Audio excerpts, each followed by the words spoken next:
voice and shout, we're breaking down the walls. We're breaking free, yeah, we're breaking free. No more oppression, it's out for liberty, breaking free. Yeah, we're taking a stand. Freedom's in our hearts, we're reclaiming our land.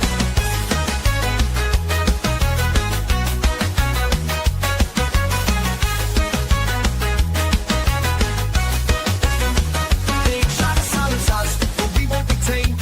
Voices getting louder, can't keep us in chains. We've got the power, we've got the might. Together we can shine, together we can fight. Feel the rhythm in your feet, it's time to stand tall. Raise your voice and shout, we're breaking down the walls. We're breaking free, yeah, we're breaking free. No more oppression, it's out for liberty, breaking free. Yeah, we're taking a stand. Freedom's in our hearts, we're reclaiming our land. They try to silence us, but we won't be tamed. Voices getting louder, can't keep us in chains. We got the power, we got the might. Together we can shine, together we can fight. Feel the rhythm in your feet, it's time to stand tall. Raise your voice and shout, we're breaking down the walls. We're breaking free, yeah, we're breaking free. No more oppression, it's out for liberty, breaking free. Yeah, we're taking a stand. Freedom's in our hearts, we're reclaiming our land. We're claiming our land. I hate this show. Oh my goodness.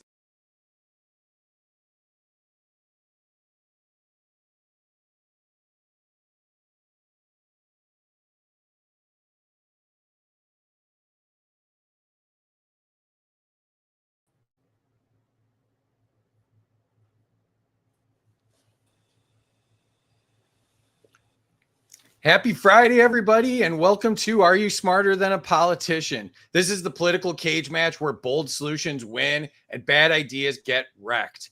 Tonight on Are You Smarter Than a Politician, we're tearing the mask off America's manufactured chaos.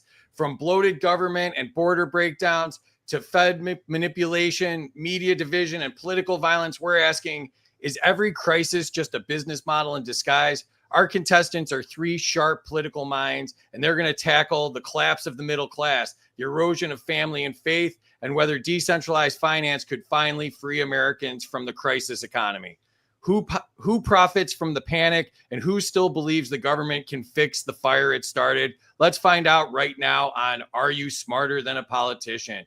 Rejoining us for the nth million time is my buddy, Kaecey Rasmussen. He hosts the They Both Suck podcast on Wednesday at 8 p.m. Eastern. It's on X, Rumble, YouTube, all of the places. And you can follow him at American versus Gov on X. How are you tonight, Kaecey? Doing good, man. I'm glad to be here. Glad to be back. And it's going to be a lot of fun. I'm already starting off in the positive because of Amity. So thank you, Amity. And I look forward to tonight. I might have some positive points. We're going to find out. That would be weird. We'd have to cancel the show if you ever won, I think. That would totally break the whole idea of that I started with it. I just wanted to tease you live on the internet for 2 hours. But also joining us back for a bunch of times again, too, my buddy Burnin T Ranch. He hosts the Burnin Truth podcast. That's on Rumble, and you can follow him at Burnin T Ranch on X. How are you tonight, Burnin? Oh, I'm doing good. And, I just want to give a shout out to Kaecey. He spent some time today helping me shake down my equipment. We didn't quite get where we needed to be, but we found an alternative solution. So thank you, Kaecey. And, if you're not following his podcast, definitely check it out. They both suck. Good to be here. Looking forward to it. Let's go. Last week when I mentioned your show, or Tuesday when I mentioned your show, somebody in the chat was like, did you say both of his podcasts suck? And I'm like, no. Like that's the name of the podcast. So it's They Both Suck is the podcast, meaning both political parties suck. But all right. And Agreed. Last but not least, first time on the show, I'm very excited about this. Joshua Lisec. He is his website's Lisec, ghostwriting.com, persuasive writing courses at Joshua Lisec at .gumroad.com, and on X he is also Joshua Lisec, which makes all of that very easy for me to say. So I appreciate that. How are you tonight, Joshua? Doing pretty dandy. Good to be here with you all. And what are you working on? What have you recently released? Plug your books for our audience. I mean, you're a prolific writer, and I saw an interview. Oh, and I wanted to give a shout out to our buddies Jason and Mark Poles. you were on their If by Whiskey podcast, and that's where we came across you. But they did a great interview with you, and I was shocked at how much you've done in your career. So can you plug some of it? Yes, most recently, the books that have come out, they've been collaborations with the independent journalist Jack Posobiec. We did what was the best-selling book of the summer last year called Unhumans, and I'll hold it up to you. That word has sort of entered the lexicon. We've got members of Congress and Trump's cabinet now using it to describe the antics of the violent radical left. This is available, of course, wherever fine books are sold and in most bookstores around the country. And then we teamed back up last October to release Bulletproof, which is the first and only book that covers the truth behind the assassination attempts on Donald J. Trump. J.D. Vance, our vice president, and Donald J. Trump, respectively, endorsed those two books. So that's fun. It's dark topics, but we do indeed live in dark times, and we are trying to find a way out of it, coming to the light. And of course, that's what brings us all together here tonight, does it not? Yeah, you have books that were endorsed by the president and the vice president. Oh, Kaecey's got it right there. So excellent. Yeah, Kaecey's prepared. I'm so huge fan of Jack, so absolutely had to have it. You've had books endorsed by the president and the vice president, and I got blocked by the Speaker of the House. So I think our careers are going different directions. But so no, that's really cool, man. We really appreciate you doing this. Let me throw this up here. So once again, welcome to Are You Smarter Than a Politician? We have a lot of fun on Fridays. Appreciate you all being here. Please share this out. As Kaecey says, help bust the algorithm and get this out to as many people as possible and promote these fine folks that joined us tonight. All right. So the winner tonight would get the virtual Ron Paul holding the Ron Paul trophy. We also have the government shutdown, do-it-yourself federal government. If you want to do all of the good things that the government does, you can take this empty box and do it at home. We also have Mike Johnson, speaking of being blocked, Mike Johnson's signature cologne, Swamp Ass, as well as the Ayn Rand Fountainhead teddy bear. And we also have the Trump random tariff generator, which screwed up my whole portfolio today. So what you do is you pull his arm and you get a random tariff and it makes the stock market crash. And we have the home edition of Are You Smarter Than a Politician? If you want to annoy your friends and neighbors. And we have the Ron Paul and the Murray Rothbard bobbleheads. And of course, the Killdozer, because nobody talks about the Killdozer more than me and Kaecey. The rules are whatever I say goes. Scoring errors count. Life isn't fair. Suck it up, Buttercup. Nobody cares. The rules are they can debate each other. They can veto an answer. They could tariff an answer. They could redistribute another answer. Joshua, I didn't explain any of these at the beginning of the game because we don't really, they're fake rules. And then everybody starts off with negative 500 points because the government gets paid first. Here's how scoring works.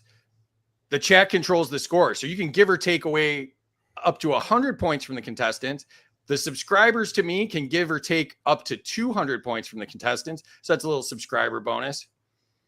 And former contestants can nuke someone's score. How that works is the score goes all the way down to 0. A contestant can only be nuked once, but they go all the way down to 0, losing all of their points.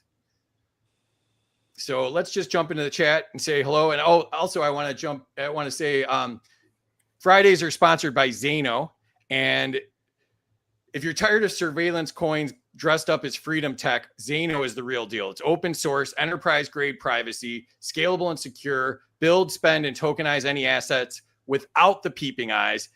Zano isn't just private, it's none of their business. And if you're new to this space, visit intro.zano.org to learn how Zano gives you all of the power over your own data, your money, your assets, all in one simple, secure platform built for real world freedom. And that's intro.zano.org. And you can follow us on YouTube and Rumble at Freedom Uncut. And I want to thank our subscribers. We're up to 8 subscribers. This is dangerously close to not being a money loser. So thank you to all these people. We've got Terry, who's paying to be here, apparently. So she's got the worst deal in the world. Amity is sponsoring us. Thank you, Amity. Ocean Blue, check out her artwork at that handle. We also have Cheryl Lee joining us from across the pond. Great supporter. Dr. Charles Belay and his wife, Lisa. Thank you so much. Dan, Chris, and Kaecey's also paying to be here. So I'm actually doing pretty well on the show tonight. 2 of the people are paying to be here. So good for me. But you can subscribe on X and get exclusive content, events, show credit, discounts on merch, an instant follow back, and priority DMs. This is your backstage pass. So thank you again to all the sponsors. Appreciate you. Let's jump in the chat real quick and see who's here. Amity's here. Welcome, Amity.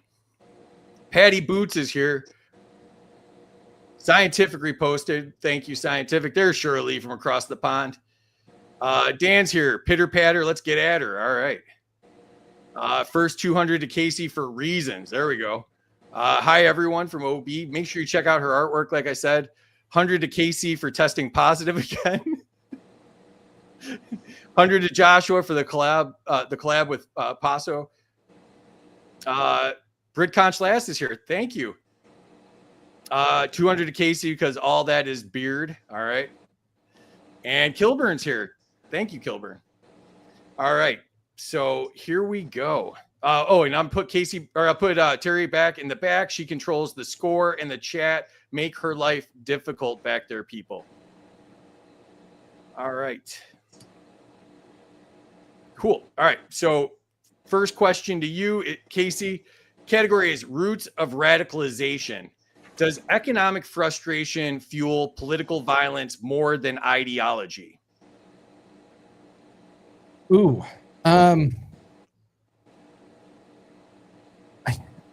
To fuel it more, I struggle with that because when I'm going to say no, I'm going to go and say with no, because the rhetoric pushed by politics today and politicians to create a further divide in the country is the way our corrupt system wants it to be. And no, I think that is all by design. I think the economic part just adds to it. I do not think well, yeah, I'm going to still go with no. I really think that overall, it's the ideology. That's the problem. Okay. Joshua, to you. Should both sides admit their fringe wings exist? Yes, and should tends to be a misguided adventure because on the one hand, the right typically names and shames their own fringe away from relevance, certainly away from office and away from power and onto the podcast circuit. But what we notice with the left is they are the drummers to which the rank and file beat. Throughout history, almost a quarter of a millennium worth of history, we typically see the far left go over and over and over in the direction that the far left desires. And so everyone follows. You know, we take our fringe and we send them off over there to play on the playground and in the sandbox. And then the left takes their fringe and gives them power across institutions, in the culture, and in the government. It's a tough situation. It's like one side to win, one side wants to win, and the other side wants not to lose as fast. All right. Burnin, to you. Is the online echo chamber culture turning disagreement into hate? So there's a long and a short answer here, but the short answer is yeah, absolutely. It's the online echo chamber, and you see it with our influencers, and especially with our mega influencers, where they all post the same thing and they use it to beat the drum and drive all the littler people into formed opinions that may only see what these mega influencers have to say, right? But then you also have the fact that the MSM, only promotes their agendas, so the two combined fuel the hate and the division. Okay. All right, Kaecey, back to you.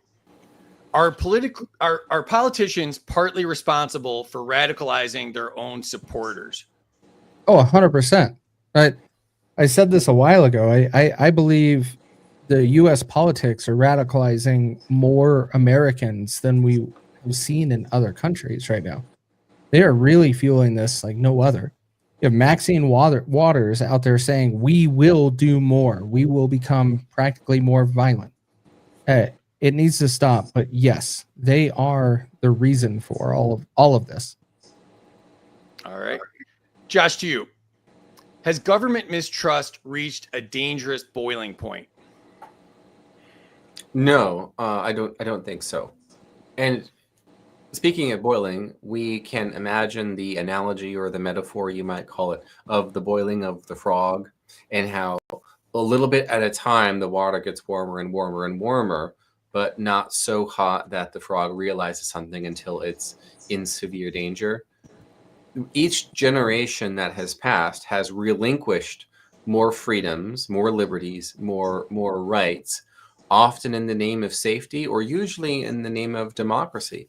Because as populations come to the United States and they bring old world thinking, old school thinking, take care of me, government, take care of me, harder daddy, kind of mindset in the way that they view their governments back home and their cultures back home, very much a top-down sort of authoritarianism. As those individuals from those cultures come to the United States and bring that, and they have children, we see a sort of a shift towards socialism, frankly, and a shift away from freedoms, a shift away from rights. And then one day we all wake up and we wonder to ourselves, how long do we have to keep living like this? And that, by the way, is a question we see a lot of people on the right. Do we have to live like this? How long do we have to live like this? We don't have to live this way, do we? It's a sort of passing up of power, and it's somebody else's responsibility. So are we at a boiling point? It's getting hotter, but it's not boiling. At least not so much that the average citizen who would otherwise enjoy sports ball and craft beer is going to do something. Yeah, I don't think so. Hey, leave my craft beer alone. Hey, No. can I redistribute his answer for the take care of me harder daddy? He had a lot of bangers in there. That was a really great answer. I didn't, obviously, but that was great. Yeah. All right. Burnin, to you. And if you could be a little louder too, Burnin, it's a little quiet on your end. So are both extremes feeding off each other? I mean, I feel like I'm getting a softball question here, but yeah, both extremes are feeding off one another, right? This is a war of propaganda, nothing more. You currently, and I'll say it right now, we have the Democrats holding the country hostage. But what have we done to kind of come to the table before it came to this, right? But both sides have their extreme talking points. They both want to point the finger. What I don't see is anybody crossing over the aisle and having honest conversations. So absolutely, right now, neither side is functioning as they're designed to do. They're only serving their constituents and their big money, right? They're not looking out for the American people. They're not looking out for our troops. We've got TSA agents, and you've got your flight control tower people. Nobody's getting paid. They're calling in sick. They're shutting down air traffic. I mean, these should have all been conversations happening weeks, if not months ago. Not right now, where we shut down the government and both sides are holding, the American people hostage. All right. Kaecey, back to you. Categories: political rhetoric and responsibility. Are political parties addicted to demonizing the other side? Addicted or told? Because I don't think they're addicted. I think they're strictly told that by the powers that be that this is how politics is done. And it's been doing this since Barack Obama. Barack Obama was one of the first to really start pushing and driving this. And ever since he was actually a president, we had this really going. And so I wouldn't say addicted, but I would say scripted / encouraged to keep demonizing the other side, to keep furthering the divide in America. Great. Joshua, to you. The only thing Does violent language... What's that? I was just going to say, the only thing I would challenge to what Kaecey just said is the Democrats seem to get their talking points, and they are all on cue within 5 minutes of those talking points coming out, whereas the Republicans don't seem to form the same talking points. They seem to have a little bit more free thinking. But at the end of the day, you're right, Kaecey. They all get together and they read the script. But Democrats do it in a much more extreme way. Okay. Joshua, to you. Does violent language in politics normalize real-world violence? Yes, unfortunately. But we need to be clear about what we mean by violent rhetoric. Often the left-wing elite journalist class will say the sorts of people who decide what the listeners of NPR and subscribers to the New York Times and faithful readers of this or that email newsletter, politician, political figure, they will often pillory right-wing figures for using the language of intensity. For example, Stephen Miller's eulogy for Charlie Kirk at the memorial, he used multisensory, vivid, raw language of course, referencing the old ancient Japanese saying about the storm is coming, I am the storm, right? And so the pearl clutchers on the left with their low testosterone, they will gasp aghast at that and say, what do you mean you're the storm? You mean like a storm of steel? You mean like war? You mean like we should? And then they just go off on that. And so they had this sort of easily tweaked insecurity around political violence. Meanwhile, they will regularly post and share and otherwise publish Trump equal Hitler, Republicans equal Nazi. Stephen Miller is literally Joseph Goebbels. And of course, they will get cover from the culture with catchphrases like punch a Nazi.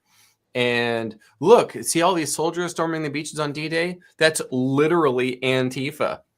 And so what we see in this country is a significant problem of left-wing violence, not so much on the right. But if you look at the official sources, well, what do the official sources say? Andrew Colvett, who's a spokesperson over for Turning Point, he shared this piece from the Post Millennial that purports to this originally, there's a survey of political violence in the United States that shows that the right-wing violence problem is so much worse than the left. Okay, so the Post Millennial takes this piece. And guess what? None of the fire bombings or attacks on Tesla Motors dealerships or vehicles are included in that.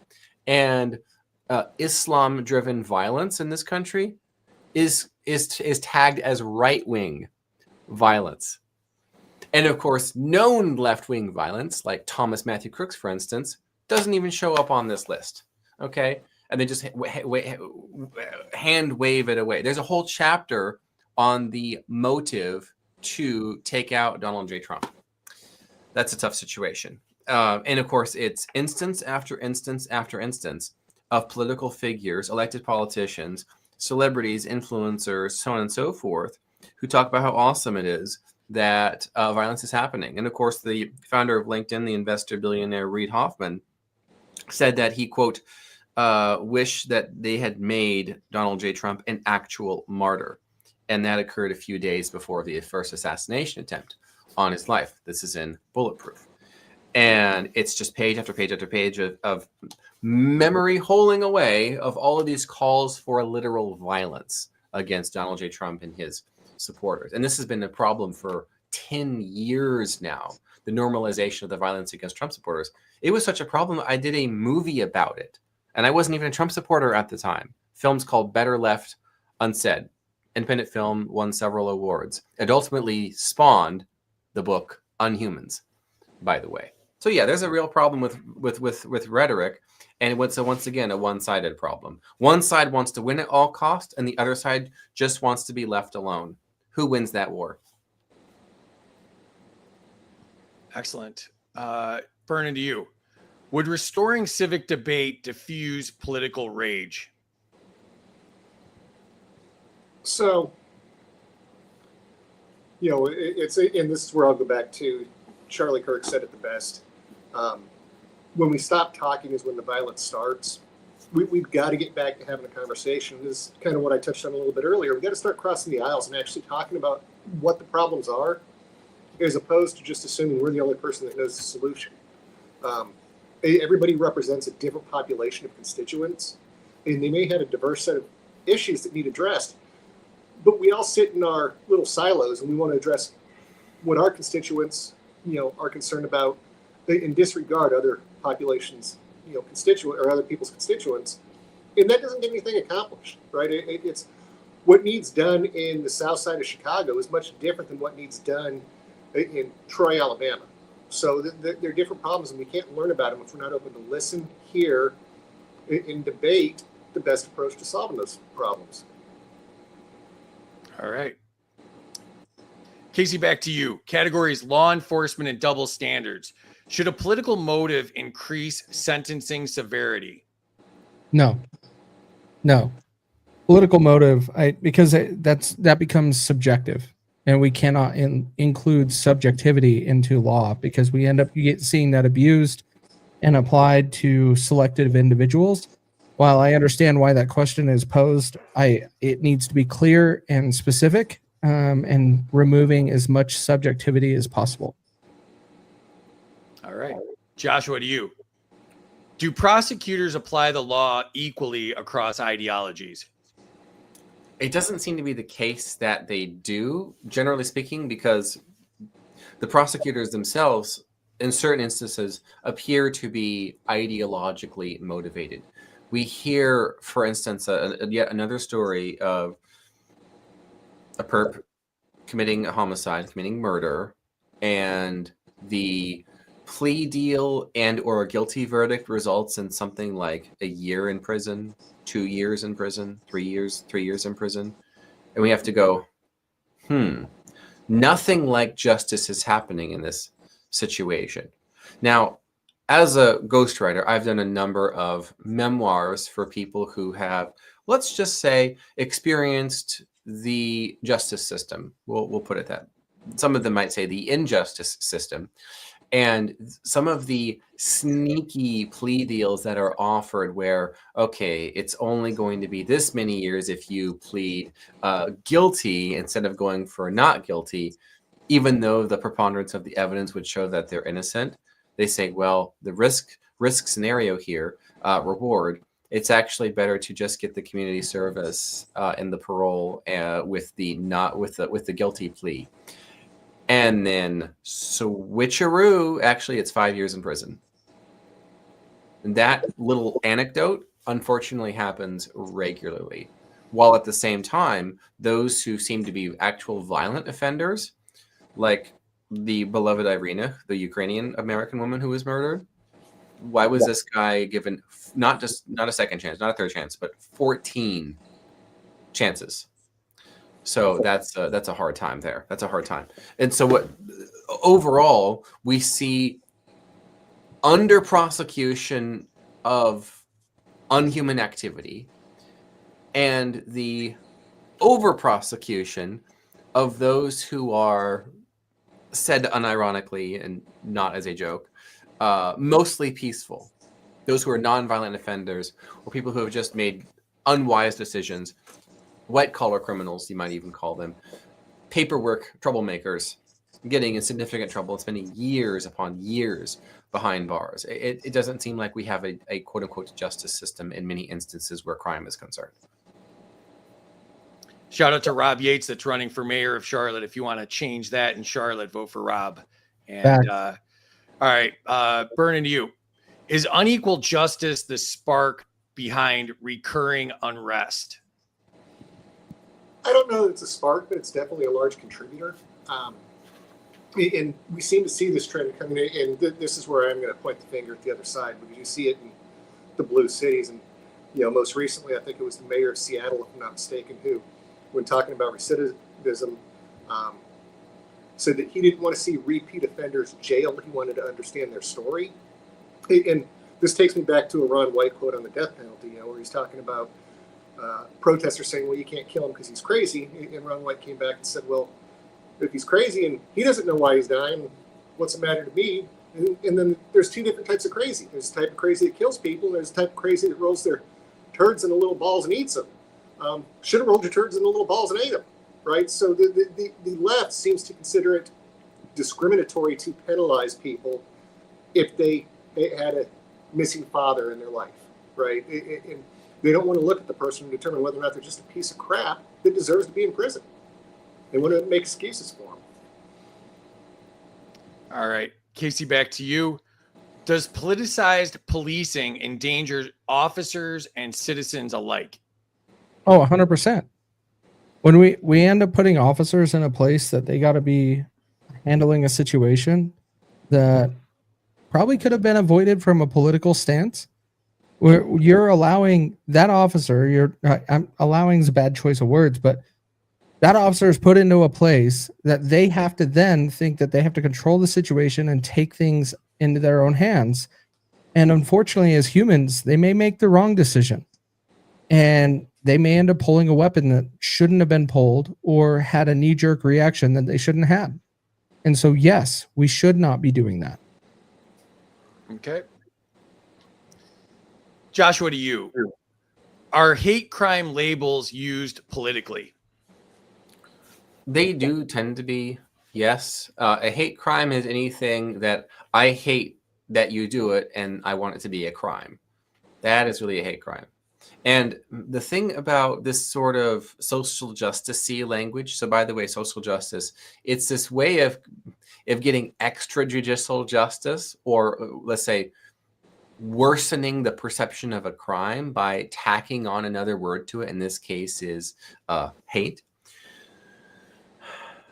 All hate crimes are hate crimes because all crimes are hate. Are they not? Meaning you have enough of a lack of care, consideration, sympathy, respect for your fellow man that you would rob from him, that you would kill him. That there certainly has to be a lack of loving kindness for one's fellow man to commit a crime against him.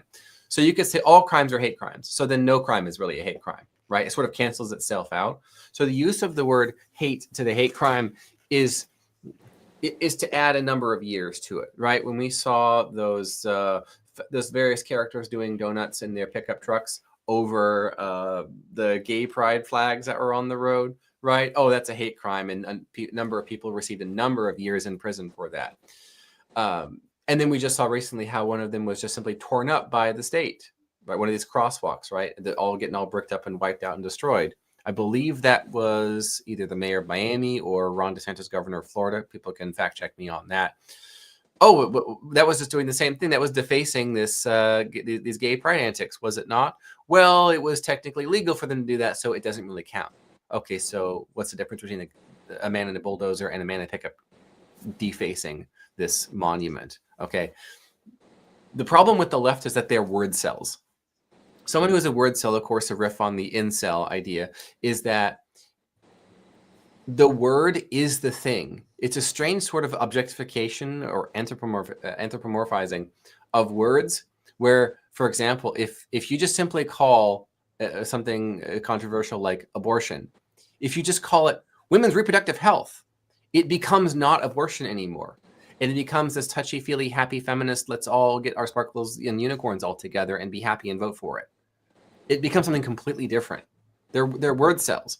They choose the word, and then that becomes their reality, and they can't get away from what the word means. So that's what a hate crime is following that same word cell mindset. Excellent.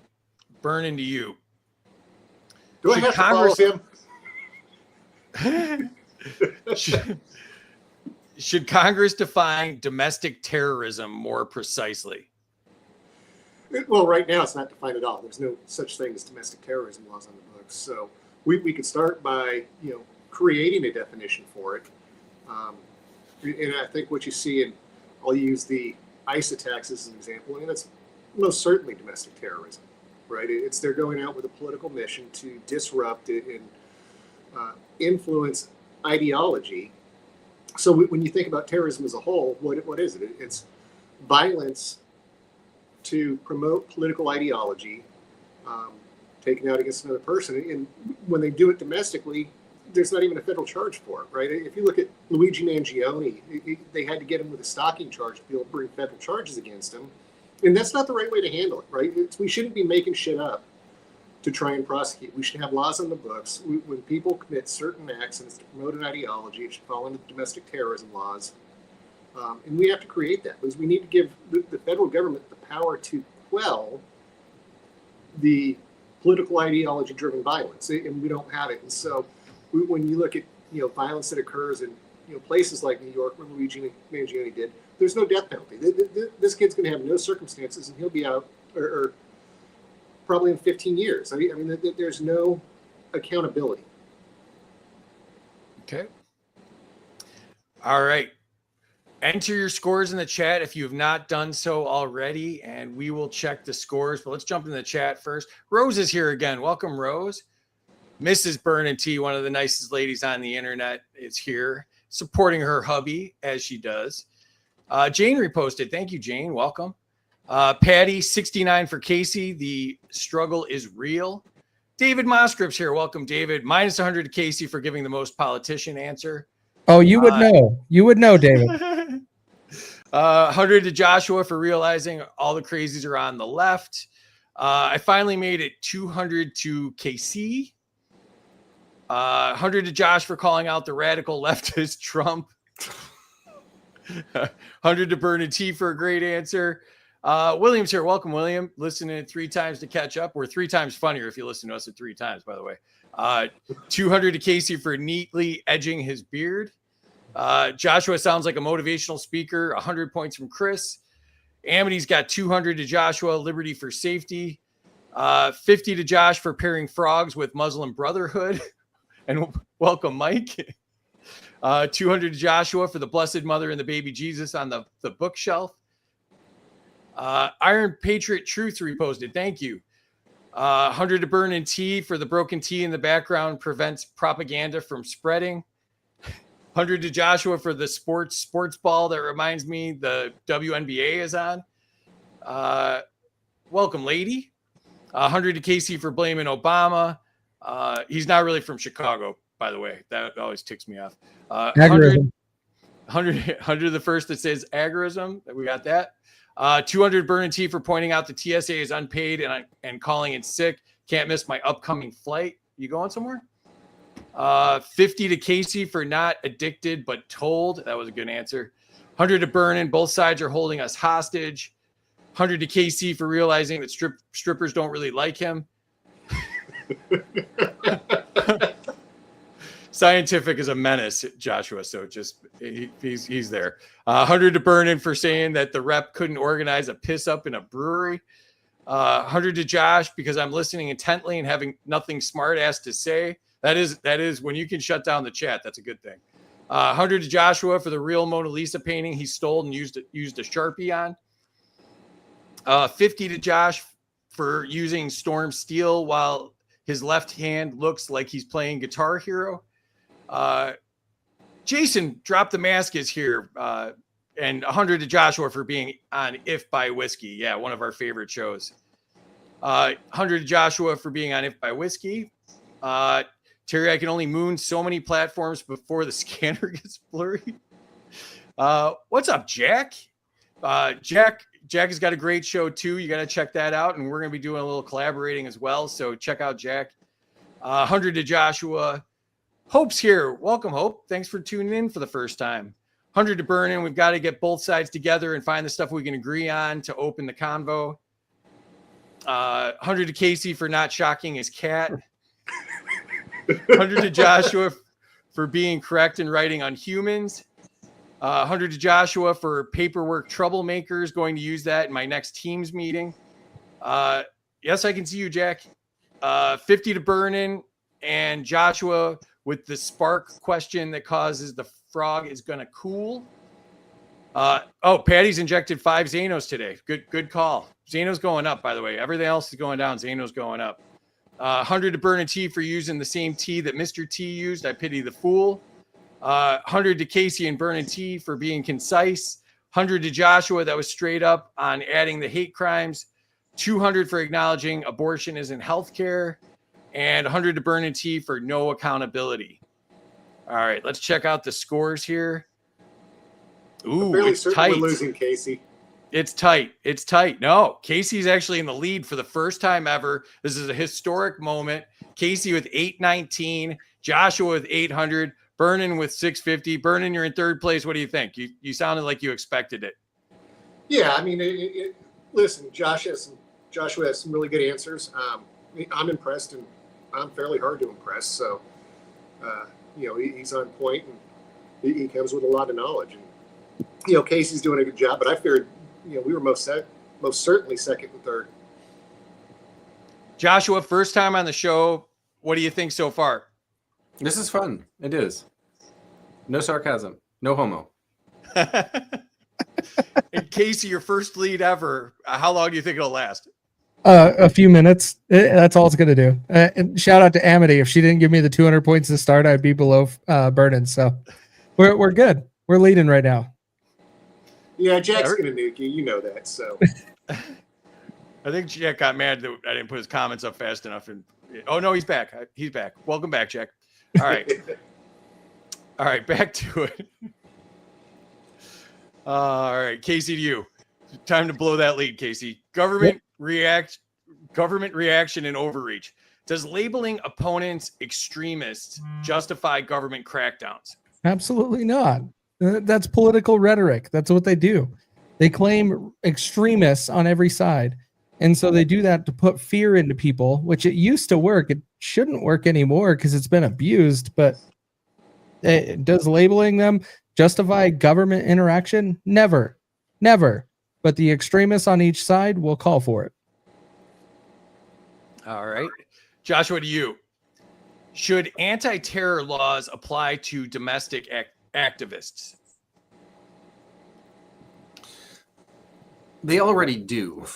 They already do. We witnessed the prosecution of more than 1,500 January 6th peaceful protesters. That's obviously a problem. Can you imagine having the full weight and force of the federal government coming down on you for walking around a building that may or may not have been trespassing because you were let in there by the security? Absolutely insane.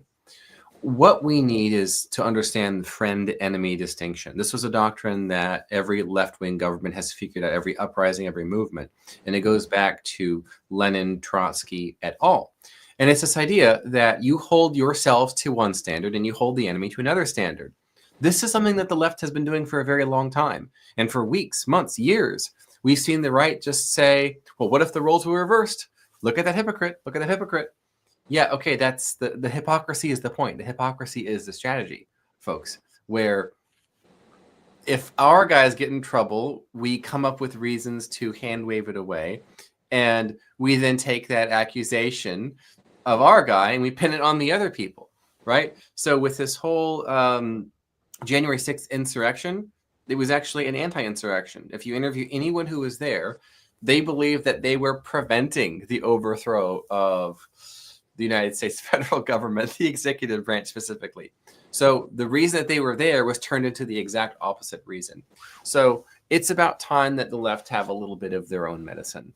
And it's through that rebalancing, we can find ourselves something like peace. Excellent. Burnin, to you. Is surveillance of political groups constitutional? Not without just cause. I mean, what we saw with them, tracking the senators' cell phones and such, they didn't have any probable cause for it, right? They just decided they were going to do it because they wanted to cast a broader net. Now, if Senator Kennedy had said, well, we need to go in and storm the Capitol and, made the inflammatory comments and took actual actions, then sure, I could see convening a grand jury and getting the warrants for the right wiretaps to be able to track and surveil. If you have evidence that there's been a crime committed that you're just trying to, further the case. But what they did is they said, we think these people are enemies of the state, and so we're going to surveil them until we try to find something on them and then take action. That's not how the law is designed to work, right? You don't proactively go after somebody. It's not show me the man, I'll show you the crime. Show me the crime, and then we'll tell you what the next steps are, right? So they completely missed the boat on that. And obviously with Edward Snowden and the metadata and everything else, our government's been surveilling us far too long with no just cause, right? There's a reason why we have a constitution, and it's not being followed by our government because they want to politicize everything and use it against us. All right. Kaecey, back to you. Does fear of domestic extremism threaten civil liberties? Yeah, I'm going to say yeah. Most of it is because the fear of domestic extremism, you end up putting fear in people, and then they start calling to Big Daddy government and asking them to fix the situation. And generally, when you call on the government to ask them to fix anything, they start taking away people's rights. And so, yes, that is how that works out. All right. Joshua, to you. Is the Patriot Act model now aimed inward? Yes, and that was sort of its point from the very beginning. There is a book that I'm working on right now, and the particular chapter of that book I'm working on right now covers the life and times of the Patriot Act. And there's this idea where if you sacrifice your liberty, you get security. And of course, we know you deserve neither if you're going to do that. And that's exactly what we've gotten. We've gotten neither. The Patriot Act, it seems to have both parties' support. If we look out at it, there are a number of people who've complained about it. We have our Thomas Masseys, we have our Rand Pauls, and yet we still have our Patriot Act. A heuristic or rule for all of you that will be helpful to know. This applies to every area of life, beyond politics, beyond Patriot Act. This applies to your personal relationships. Anytime someone has power over you, they get to be one up on you. They're not going to give up that power over you. That goes for the government. That goes for your parents. That goes for your spouse. That goes for your 16-year-old teenage daughter. Look out, gentlemen. If you give someone power to do X, you're not very going to easily be able to get the power to do X taken from them. All right. Burnin, to you. Is political violence an excuse to expand state control? Is it an excuse to expand state control? I think in the current climate, you're seeing it being used as one. But the political violence is being used to not necessarily detract from the state control, but rather instigate the state control. You have certain groups, and I'll use Trantifa as an example, who are out there committing political violence because they want to enter into a conflict, right? So do we want to go with state control to solution for that? It depends on the circumstances. What we saw in Chicago with the Customs and Border Patrol agents being rammed and the police refused to respond, at some point you're going to have federal agents intervene. But these are isolated incidents that I don't know justifies, state intervention, if that makes sense. Okay. Kaecey, back to you. This category is decentralized finance, or DeFi as it's commonly said. And it's sponsored by Zano, which we love Zano. So I pointed that out at the beginning of the show. Is digital autonomy the biggest threat to centralized authority? Oh, 100%. If we can actually make sure that we do have the freedom to do what we want, then we can keep free from regulation. And when it comes down to authority. And so, yes, we have to make sure that we keep, and I guess it doesn't just apply to digital, it applies to everything. But ultimately, to answer the question, it is yes, we have to ensure that we have the freedom on digital technology to do how we want. There are risks with that. I'm not saying it's perfect. I'm not saying that you won't lose a lot of money in crypto. Just be smart with it. But overall, it is a key thing to freedom going forward, and authority is the opposite of freedom. Excellent. Joshua, to you. Would blockchain transparency destroy political corruption and spending? Knowing who all the stakeholders are, that would be accused of simultaneously being an America Last pro-Israel sellout, and yet also it would be ghastly anti-Semitic. The accusations from both sides would be incredible content. There would be so many podcast interviews and shows and viral thread breakdowns just on that alone, which is probably why it's unlikely to happen. But there are websites like Open Secrets that can kind of give you a sense of who's moving money around.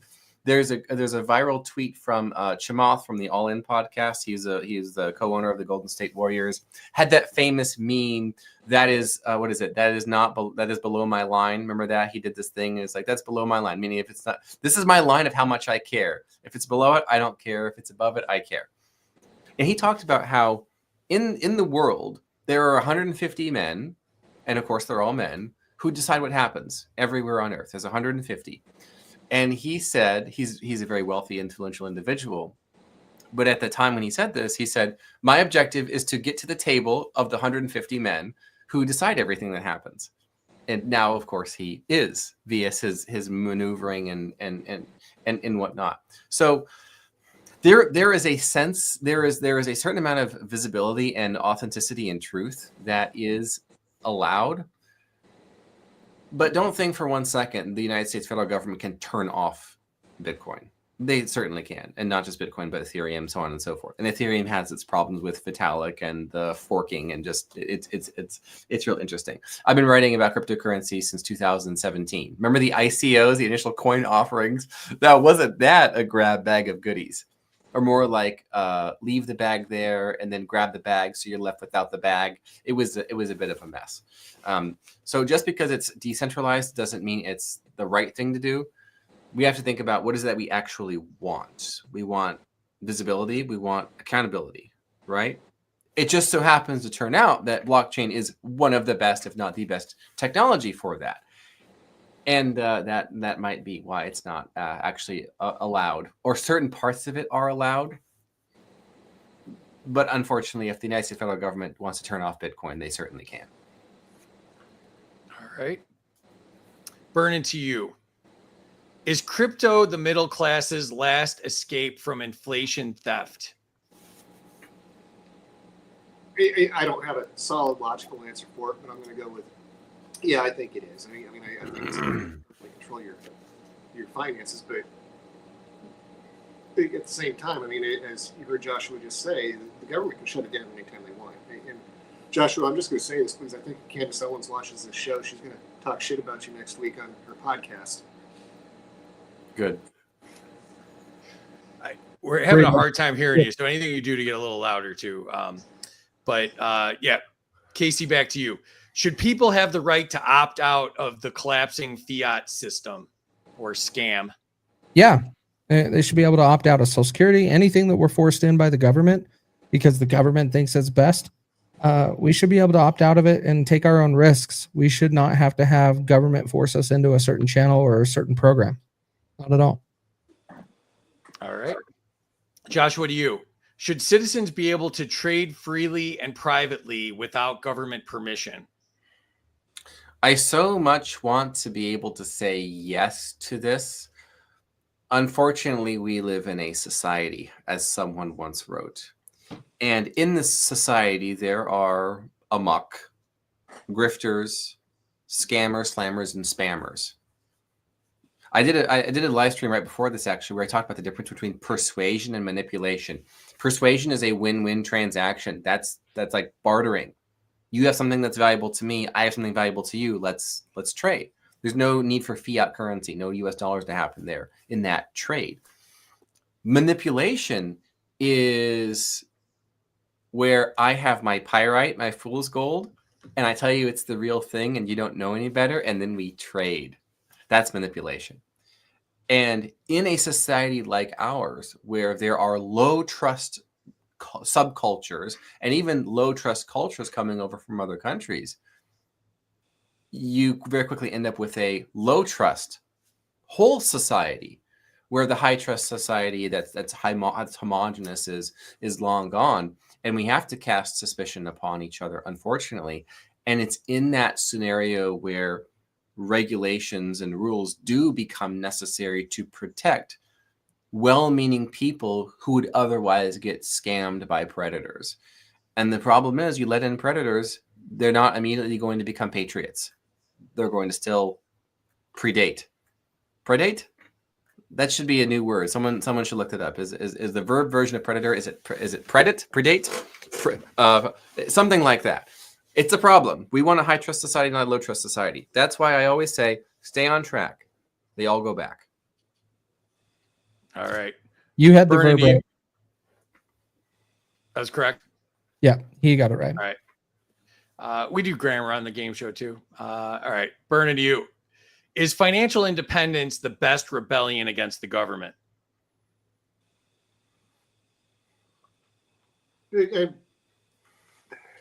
That's a loaded question because you don't really have financial independence, right? We can make a lot of money and it can go away tomorrow. I don't care how much money you have. But, financial independence is important, but the government's just going to tax the hell out of it, and taxation is theft. We all know that.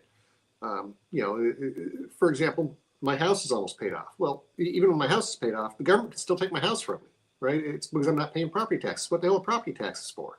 They tax me for my car. Is there such a thing as financial independence, or is there such a thing as being well positioned? And is it a rebel against the government?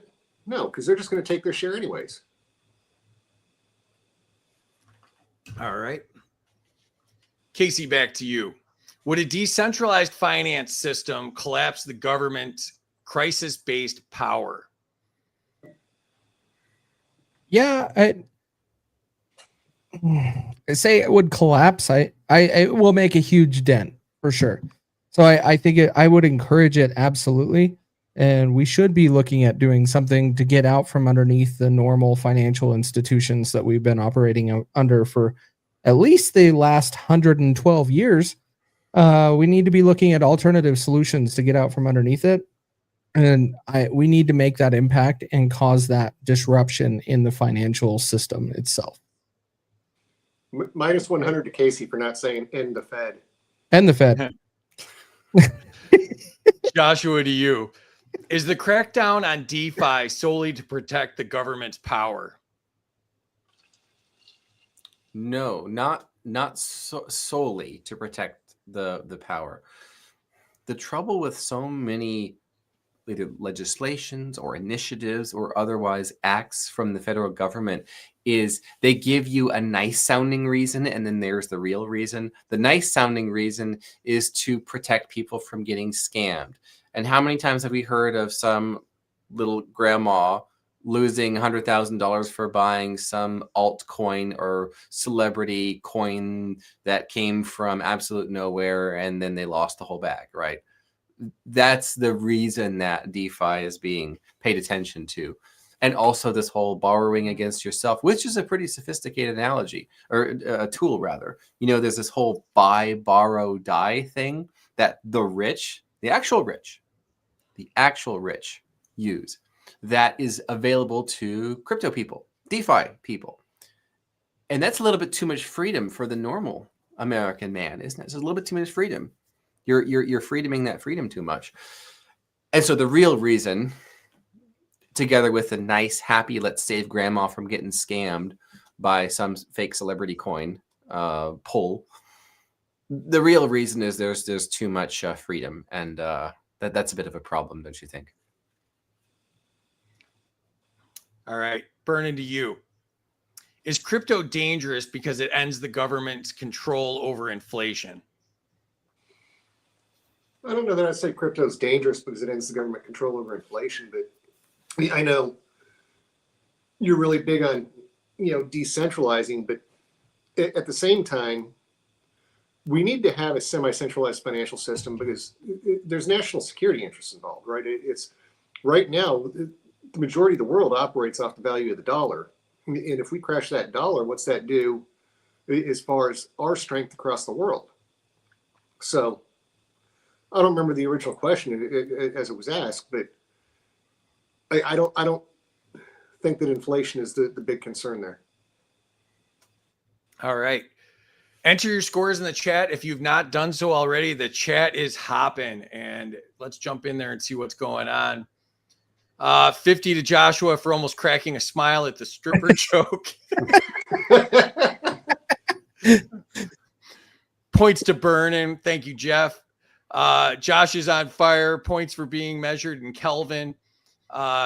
Points to Burnin for pointing out that Congress needs to make a law for domestic terrorism. Minus 75 for thinking Congress will do anything. So I'll give him a bet, a Schumer. Points to Kaecey for being in the lead. Historic. Facts. Points to Kelsey to keep that lead. That's a new one for you. 100, Joshua, just so you know, the joke is everybody spells Casey's name wrong because his parents did it first. 100 to Kaecey for being the first one, for being first once in his life. Points to Joshua for the J6 answer. Points to Kaecey, identified extremist on the left and right. What's up, Lisa Belay? How are you?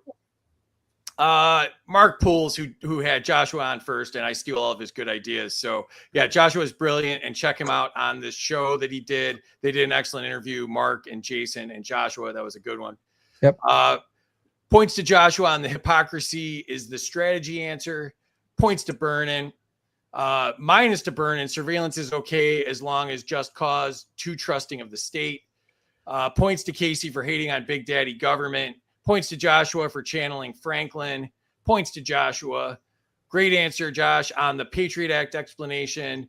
The Patriot Act is full force right now. No one has used all of its machinations more than this administration, minus 200. Great answer on state control. Good answer to Burnin. 200 for digital freedom from Chris. DeFi, yes, absolutely, William. Great point, Burnin, on just cause. 100 to Kaecey for support of alternative systems, parallel networks, and the agorism answer. 200 to Kaecey, authorities, the opposite of freedom. Points to Burnin for the Candace Owens comment. That was good. Points to Kaecey for freedom and opting out. Points to Kaecey for letting me opt out of social insecurity. Come on, Burnin, turn it up, bring the noise. 200 if you get the anthrax reference there. Minus 100 to Joshua Freeman. Don't ask permission to transact via crypto, fiat, barter, etc. Points to Joshua for predation. Minus 200 Joshua. He's officially beat Larry for the longest answer. You beat Larry Sharp, so there's that. Points to Burnin T. Taxation is theft. Points to T. Points to Burnin. Abolish property taxes. Great agorist questions tonight. Thank you, William. I wish I was on tonight's show. Just hit up Terry. We want you on. Points to Josh for the hand clasping. Points to Josh for nice versus real. Minus to KC for hiding the flag. Points for admitting Trump's coin is fake. Fake celebrity coin like Trump's coin. Minus 50 to Burnin for not understanding that financial independence provides options for living wherever you want in the world and however you want. National security is a red herring. Minus 25. Minus to Burnin. We need a centralized financial system. And 100 to Free for Florida beating Texas. Yeah, that was an amazing moment. My son was there and loved every second of it. All right, let's jump into the scores and see where we are at. I'm glad you thought that was Texas. I read that as Utah, and I'm like, wait a minute. No. I don't know if you know this, but that's a public school too, Kaecey. Yeah, whatever. We're going to go over all of that again. You and your damn public schools. I was going to do a whole category on what's a public school, Let's do it. I decided not to. You could be wrong again. It's all right. All right, so Joshua's in the lead, 1925. Kaecey with 1919, and Burnin T, 1875. It is so tight. So let's keep it going here and jump right back into it. So thank you to everybody in the chat. You guys are making this a lot of fun. And let me jump to, all right. Next category is pick one. Kaecey, to you. What keeps government bloated? Fear politics, unions, lobbyists, public apathy, or lack of audits? I just got to call this out because my OCD is solved. Out of all of the shows I have watched, that first bullet point isn't off. That first bullet point has been off every show until this one. So that one. But overall, what keeps government from bloated? The part that's missing is politicians. And so looking like overall with the answer, you kind of have to go with lobbyists for the biggest part because they keep government bloated to keep the power there and to keep their control in place. And so I'm going to go with lobbyists. All right. Joshua, to you. Biggest cause of border chaos: red tape, political gridlock, corporate labor demand, cartel control, or foreign aid mismanagement? Foreign aid mismanagement, because the purpose of a system is what it does. And there's so much foreign aid that A, keeps countries impoverished so that B, those same foreign aid organizations can bring people over from those countries. It's like a cycle. Destabilized countries, people from those countries can come here, so on and so forth. What I'm reminded of is in the Great Smoky Mountains National Park, there's those signs that say don't feed the bears. Okay. And then what does it say below that sign in a finer print? It says that bears can become reliant on food from humans and therefore become unable to fend for themselves. And I realize that's foreign aid. Oops. All right. Burnin, to you. Who controls the government? Corporations, unelected bureaucrats, billionaires, foreign interests, or the media? NGOs, yes. Unelected bureaucrats control the government. It's make no mistake. It's not you and I. It's not our votes. Everything is directed by unelected bureaucrats. I prefer to call them the shadow government. The deep state. I mean, however you want to label them, but it is what it is. It's the NGOs. Chamath's 150. There you go. There you go. All right, Kaecey, back to you. The Fed's greatest public myth. It's independent, it's accountable, it's transparent, it's scientific, or it's necessary. It's necessary. There's no other wrong answer on there. Right answer that's on there. It's necessary. We don't need the government. We need to get rid of them. And it is not necessary. All right. Joshua, back to you. What's destroying the American dream? Tax burden, corporate collusion, government waste, global competition, or cultural decay? Unfortunately, it's corporate collusion, and it goes back to the period of the American dream itself.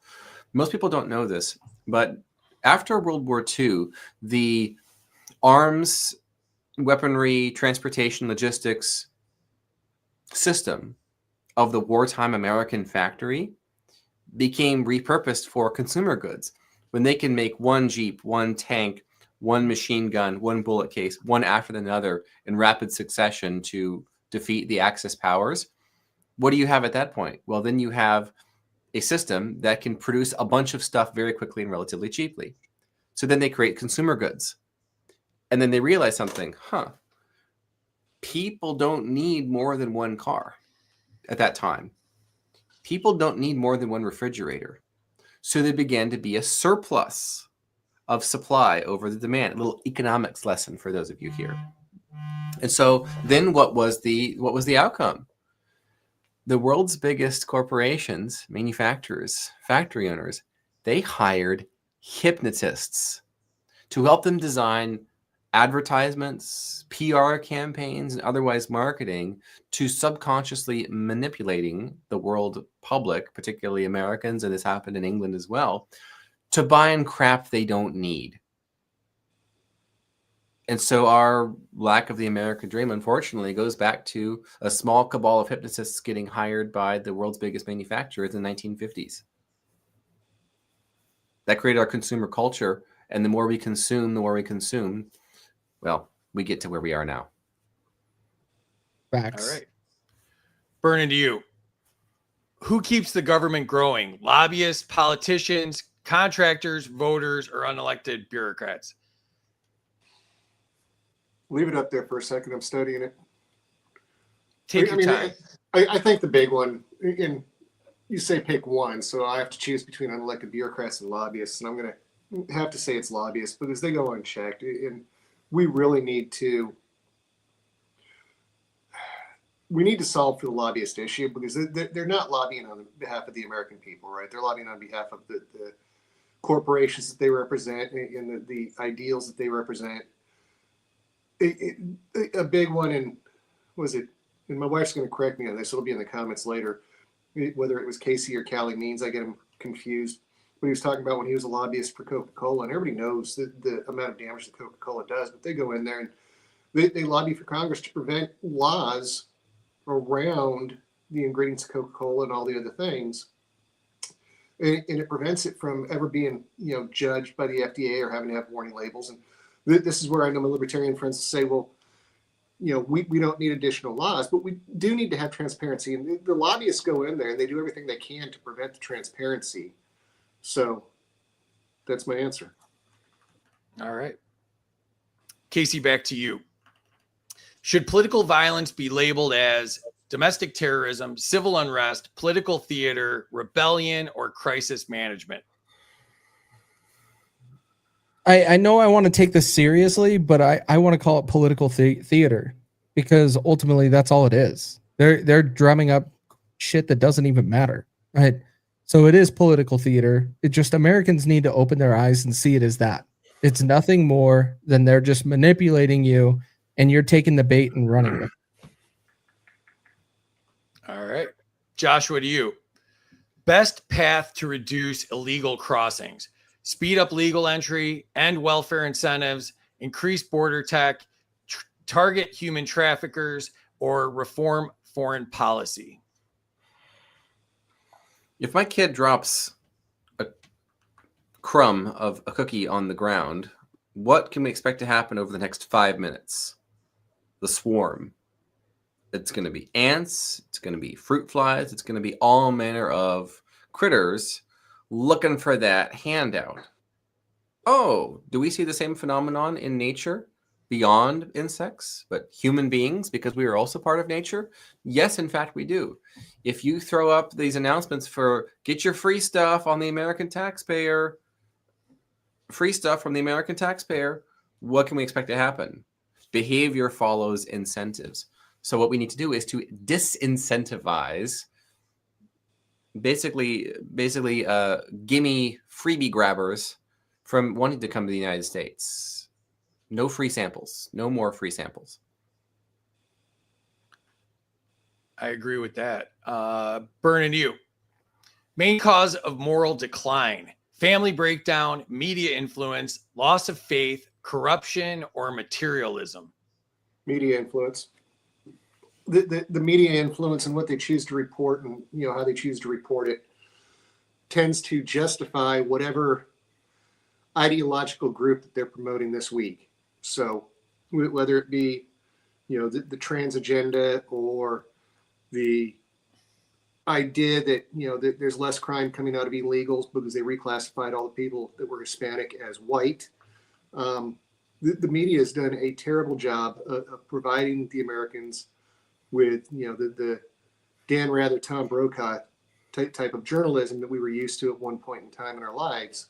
Instead, now, and Kaecey, you said this earlier, it's all political theater.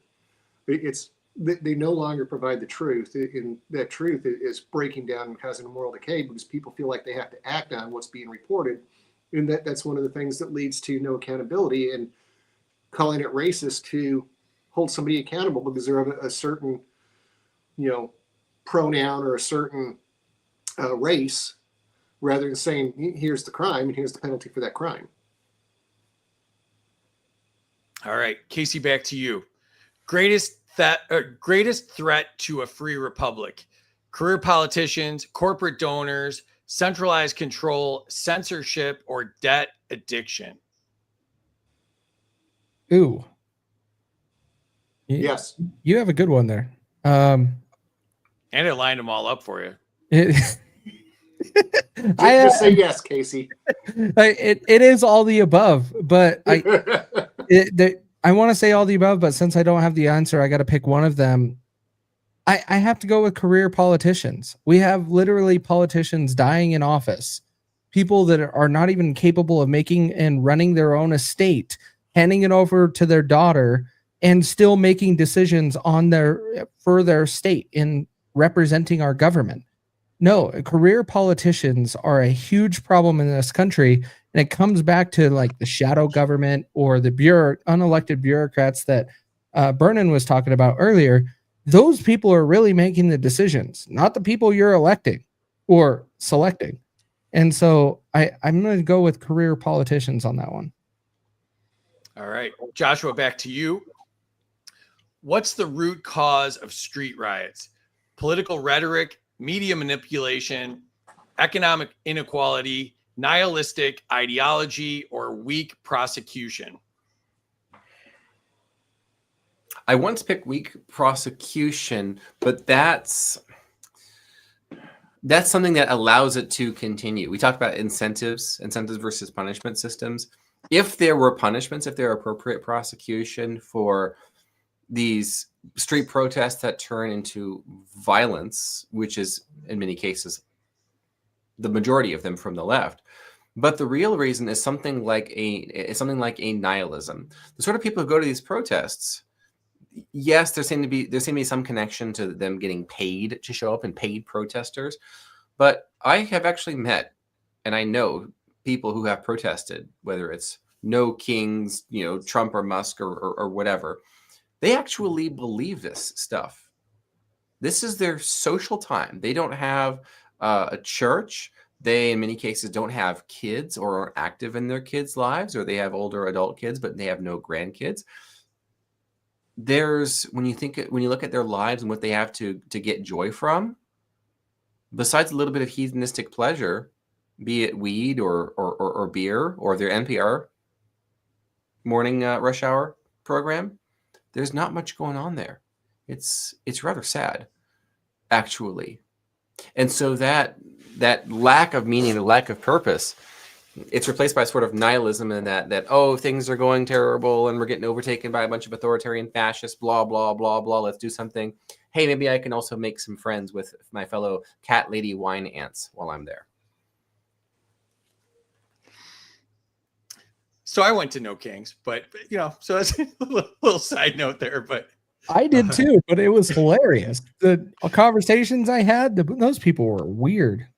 yeah, but I am against the authoritarian state. So yeah, no, that's what we're here to talk about. So were you a paid protester? No, of course not. I'm not paid for anything. Well, all he right, doesn't Burnin, bid for a lot of things, so he'll admit that. yeah, I pay to do all this stuff. So, Burnin, to you. How to strengthen families, local autonomy, faith-based networks, economic freedom, parent-first laws, or cultural renewal. I can't believe you put parent-first laws on there for somebody that wants less laws. It's faith. We need to, and I hate to say this, and I've posted a lot about this lately because I'm in my own spiritual revival, but we need Jesus Christ to return to America. Right. We spent so long pushing him out of America. And, I understand separation of church and state, but there's a moral decay all the way around. And until people return to faith and, start having those meaningful conversations, nothing else is going to do. There's no laws. There's nothing else that's going to fix this. It's trust in your Savior. Make sure that you're praying together. Make sure that you're teaching your kids about the Lord and Savior. There's only one path to restore the family unit. So no kings but Jesus, right? Yeah. I tied that back in. Christ is king. Exactly. Facts. Kaecey, back to you.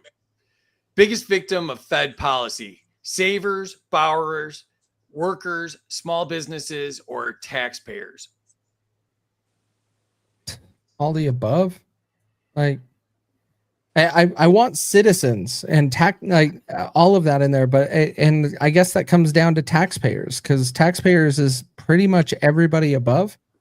Even though there's some people that are brave enough and want to take on the federal government and stop paying taxes, I'm not to that point because you need a group of people.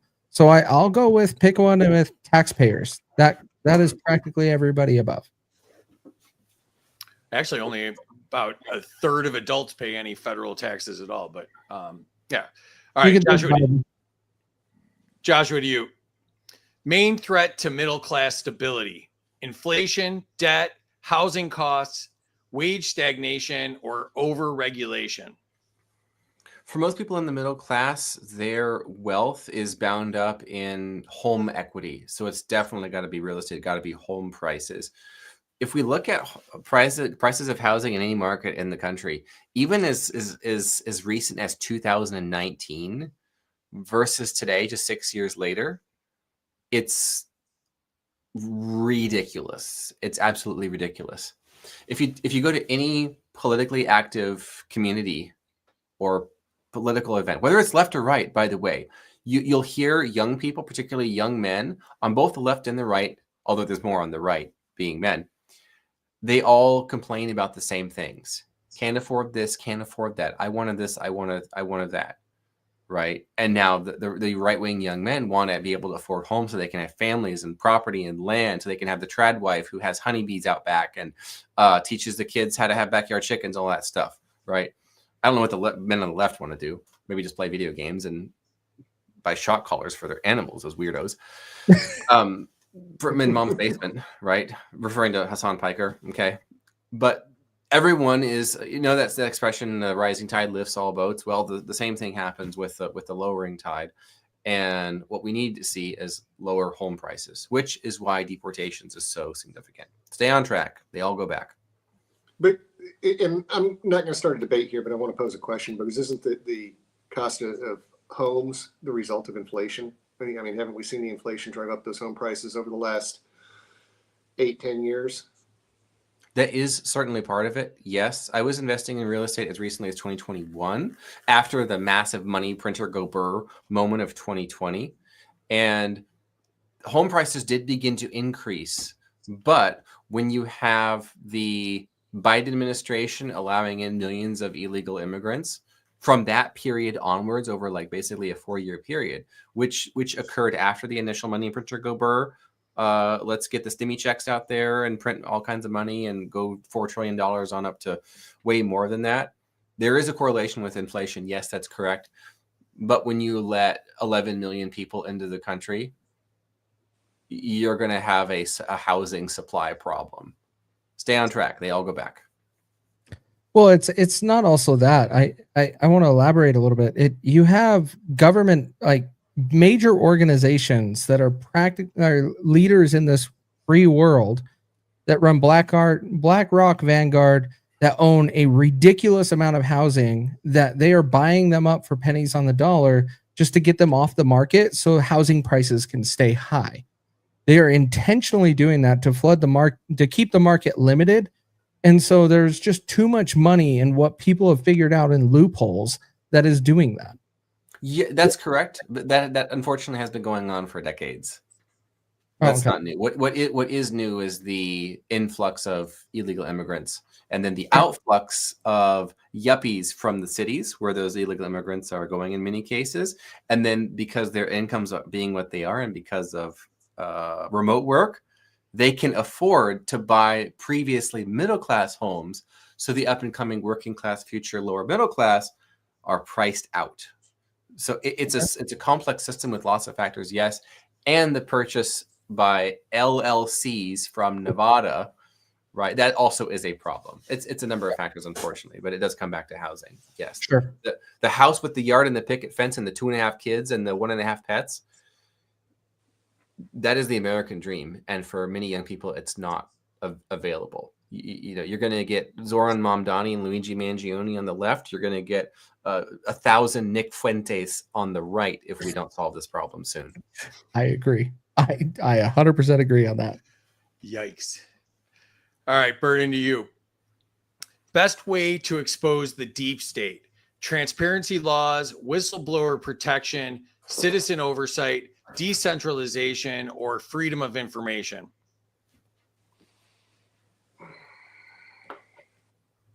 So I used to believe it was freedom of information, but they determine what they're actually free to disclose, right? It's you file a FOIA and they say, well, no, that's not in public interest. And they determine what is and is not within public interest. So there's really no transparency. There's no freedom of information. I don't think you had the best way to solve the deep state up there, if I'm being honest with you. I don't know what the best way is, because we haven't gotten far enough down the rabbit hole to even make that decision. But I didn't see it on the board. I didn't see anything up there that was an honest solution to a problem. And here's the issue. The deep state, and I wish Jack was on here because he would correct me on this, but we get to where we're going with a lot shorter drive. But the deep state's been in existence since I want to say probably the 1930s. And we spent this long building that shadow government, that deep state, that everybody thinks that we're just going to solve it in a year or two because Trump got elected, or we got this elected official or that elected official, and that's not the case. It's if we want to get the deep state out, we've got to get the deep money out of government. How did Kamala Harris come up with $1.5 billion in 107 days for her campaign and still go $20 million over? right? That's deep state. That's the money. So we've got to follow the money, and we've got to get the money out of politics. And I don't know what that looks like. I wish I was a smart enough man to have the solution, but it's limiting what can be spent on a campaign, limiting who can contribute. You know, why in the hell are people in Iran making contributions to political campaigns, right? We've got to put a stop to that, because that's the root of the evil. Mm-hmm. And All right. technically, it's 1912 combined with 1913. 1912, we passed the 17th Amendment. 1913, we put the Federal Reserve in place, and that was the downhill from there. But you're not wrong, Burnin. All right, Kaecey, back to you. Who profits from division? Politicians, media, corporate advertisers, activists, or lawyers? Politicians. Like, activists get paid the pennies from the politicians and those the corrupt in power. But ultimately, who wins? It's the shadow government and those above them that are making the decisions to try to keep us all under wraps. They don't want a free society. But out of your list, it's politicians that are profiting most. All right. Joshua, back to you. What fuels left-wing radicalization? Censorship, economic hopelessness, identity politics, education system bias, or power vacuum? In the past, it's been economic hopelessness. This is the industrial period, and also in sort of serf-based societies where there was an aristocracy and there was literally everybody else. That's the situation, and that was the situation in Russia, the Russian Empire, and then the French Empire during the monarchy period. But now, because the United States has historically been a place where anybody can make it from anywhere, and we got our problems. We talked about housing. But generally speaking, it's the best place to be of anywhere ever.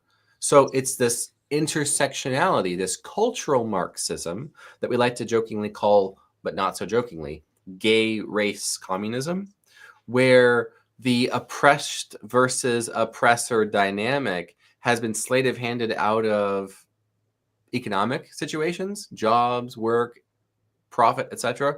It's been applied to men versus women, or straight versus homosexual, and so on and so forth, and white versus black, and sober versus drinkers and pot smokers and whatnot.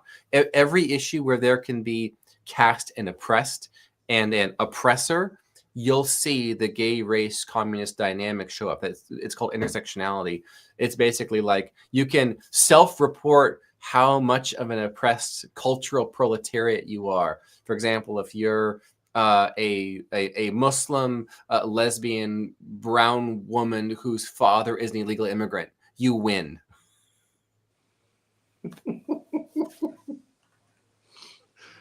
All right. All right, Burnin, to you. Best way to shrink government: sunset clauses, balanced budgets, term limits, zero-based budgeting, or citizen vetoes? I mean, it would start with a balanced budget. And I don't know that that's the best way to solve it. But when was the last time we had a balanced budget? I want to go back to, was it Clinton? I think was the last time we actually balanced a budget. That ties back to the zero based, right? We shouldn't be spending more than we're bringing in. Yet we seem to be the World Bank. We have $2 billion for transgender frogs in Somalia.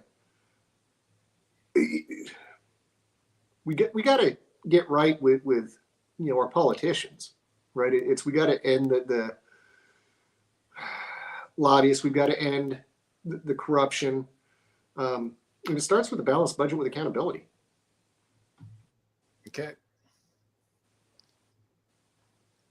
We have reached the end here. So enter your scores. Tell us who you think won. Let us know what you think of the show. And let's jump into the chat here and see what people thought.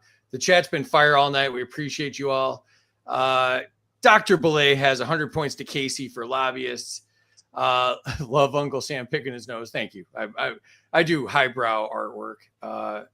74 to Kaecey for lobbyists. What keeps government bloated? Voters. Yeah, that's a good answer, Sean. 100 for throwing Yogi under the bus.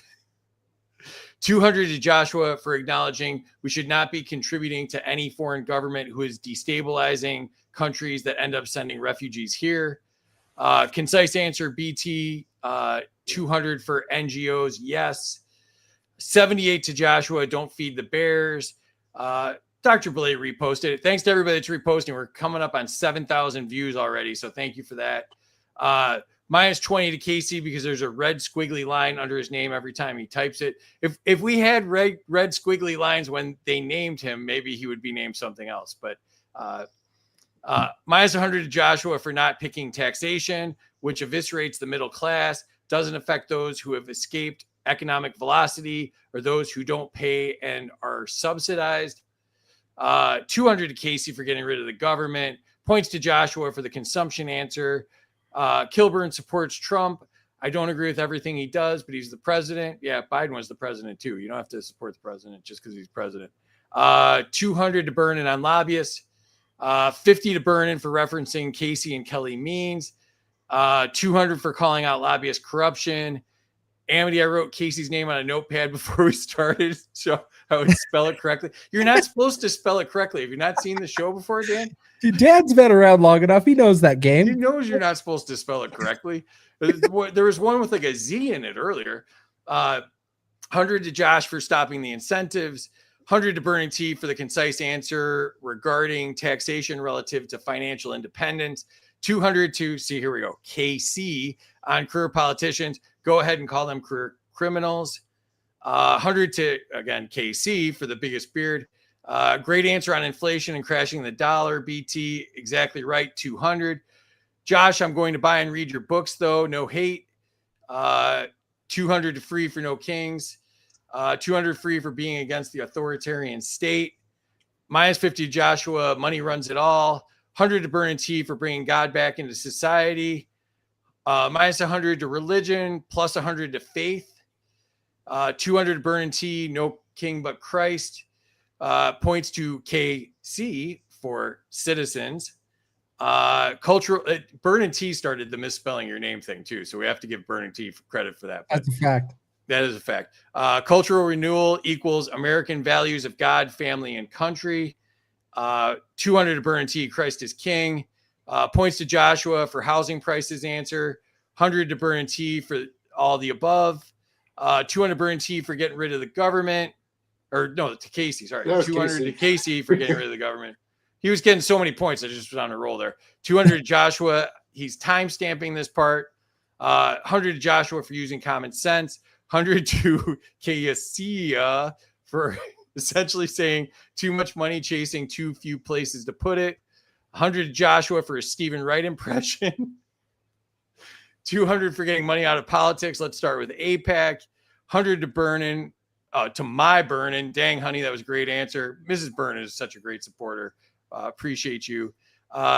Is gay race communism like when LGB people run the 400 but have to equally share the prize money?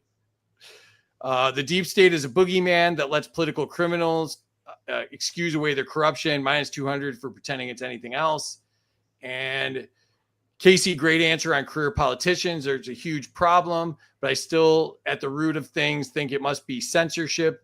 But I still think you deserve 100 points for a very good answer. And 100 for me for being hydrated. Yeah, Lisa worries about me. It's fake. And this is a great show. I'm so glad I had a friend introduce me to it. Thanks for being here, Jeff. I'm glad you liked it. It's a fun time. And Jeff's new to Twitter. If y'all want to go out and give him a follow, it's Jeff Cotton. Great guy, family friend. Awesome. Appreciate you, Jeff. Yeah, follow Jeff on Twitter there, the X thing. And all right, let's see where we are here. Oh my God, I can't even believe that this happened. Kaecey won 33-73, beating Joshua by just 70 points and beating Burnin T by less than 150. And so Burnin T came in third. What do you think? I mean, look, I'm good with it. I think tonight's show was outstanding. I think that has to be one of the tightest first through third scores I've seen watching the show. So, happy to come in third by only less than 200 points. I mean, that's some tight scores. So Anything great you want to show. plug? No plugs. It's a great show, and if I'm plugging anything, I'm plugging, Are You Smarter Than a Politician? Burnin T and Mrs. Burnin T are great friends of mine. Make sure you're checking out Burnin T on X. Burnin T Ranch is the handle, and check out his podcast. I think he's doing it on a kind of a random schedule, but catch it when you can. Appreciate you, Burnin T. Thanks for doing this tonight. Joshua, first time on the show. Second place isn't a bad showing. Lots of points. What did you think tonight? That was a fun time. I haven't done anything like that before. That was cool. Thank you, guys. There's nothing like this, I don't think, but plug your stuff. Yes. Well, as I said, probably my best shenanigans that you can keep track of are on Twitter, now called X, obviously, at Joshua Lisec. And if you search Joshua Lisec on Amazon, you'll pull up quite a few books that I've done that you can enjoy and avail yourselves of. Probably the most relevant one right now is the Unhumans book. And that, of course, is available on Amazon. Excellent. And there's the address for that, Joshua Lisec on X. And then he's got the writing courses on Gumroad there. And then the website is lisecghostwriting.com. Appreciate you being here, Joshua. And Kaecey, I mean, this is a historic win. What do you think, buddy? Someone with my views don't win things. We just get shamed and misspelled names. So that's just how it works. But no, this was fantastic. Joshua, I have to say, I applaud your answers. Burnin, I have mad respect for you. This was just fun, guys. We brought a lot of facts and a lot of good information, and hopefully the 7,500 people that are watching learned some stuff tonight. That is the whole goal of this. Absolutely. And Kaecey, plug your stuff too. Yeah. So you can catch me on They Both Suck podcast on Wednesday nights at 8 p.m. Eastern, to where we talk about political commentary, and we don't bring in the party lines. We end up just calling it like it is. All right. And I'm on the wrong screen, but I want to throw this up. There it is. They Both Suck podcast, Wednesdays, 8 p.m. Eastern, X, Rumble, YouTube, and follow him at American versus Gov. Follow his lovely wife, Emily, as well. She's a sweetheart. And let's bring Terry up here. And there we go. Terry, what'd you think tonight? Talk about having three smart guys on the show at the same time. How in the heck did that happen? And Kaecey was actually being smart. And the dogs are loose. Sorry. Totally get it, Terry. Awesome. Well, and thank you to Zaino for sponsoring tonight. Your privacy matters. Choose Zaino, the leading blockchain platform that prioritizes confidentiality and security. And if you want to get an overview, you're new to the space, check out intro.zaino.org. Follow us on YouTube and Rumble. We're at Freedom Uncut on both of those. Thank you to all the subscribers, and you can subscribe to us on X. Check out all of our friends' shows. Kaecey shows up there. Jack and James's shows up there. Black Powder, Legacy Right, Burnin T, Sharp Way, all of the stuff. Green Man, LPA, they're all good people. Appreciate them as friends, and been all on most of those shows too. Cool. And thank you to the chat. You guys were awesome tonight. Lots and lots of fun. And we will catch you. Terry, who do we got Tuesday? On Tuesday, there's somebody outside my house. That's why. Okay. So on Tuesday, we have Terry's date is here. Terry doesn't have a date. Pardon me, you all. I need to be heading off. I have some little kids to say goodnight to. Perfect. Okay. Thank you for doing this. Thank you, Joshua. Take care, everybody. Thank you, Terry, for arranging. Good night, all. Nice Good to night. meet you. On Tuesday, we're going to have a mystery gnome. You guys know who that might be? I think he goes by Grumpy Gnome. Looking forward to that. And on with him is Zach, who is actually the legacy of Jenny Kaiser, and also some guy called Buds in reality. I think his real name might be Sean. You guys know who I'm talking about? I think everybody out there knows who a lot of people know who I'm talking about. And I think he hangs out with Green Man. I'm sorry, what? I think he hangs out with Green Man. Yep. Yeah. This Tuesday show, I'm just going to say it right now. Tuesday show is going to be a total disaster. So you Yes. got to check in if you want to see us break the show yet again. So that'll be a good time. And appreciate all of you being on. This is a good time. And again, thank you to the chat and all the subscribers. And we will catch you Tuesday at 8 p.m. Eastern. Thank you for joining us and have a good night. Peace, y'all.